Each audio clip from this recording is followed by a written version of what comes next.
তো আমার সাথে এই রাত্রের 12টা বাজে, তো আমার সাথে এমন ঘটনা ঘটছে। তো আমি পেশাব টেশাব কইরা মানে ওই জায়গা মানে ওই রাস্তাটা মানে কোনো মানুষই নাই, কোনো মানুষই নাই, একটা মানুষও নাই। তো আমি ওই সড়কের গামারে পেশাব করছি। তো 10-15 মিনিট আইডা আসার পর একটা টোটোওয়ালা দেখছি। টোটোওয়ালা করলাম, ভাই খারান আমি যাবো। তো ওনার টোটোতে চললাম। তো টোটোতে চলার পরে 10 মিনিট পরে আমার কয় যে, ভাই আপনি কোনো জায়গায় পেশাব করছেন নাকি?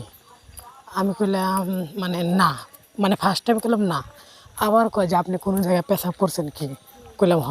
তো উনি আবার আমার কইলো যে, কোনো গাছের তলে না কোনো জায়গায়? আমি কইলাম না, গাছের তলাতে পেশাব করি নাই, আমি পেশাব করছি মানে সড়কের গাবারে, বা অনেক জঙ্গল টঙ্গল নাই, বা আমি থাকলেও মানে দেখি নাই মানে এরকম ব্যাপার যে জঙ্গল আছে না নাই আমি তাও লক্ষ্য করি নাই, মানে ধারণার বাইরে।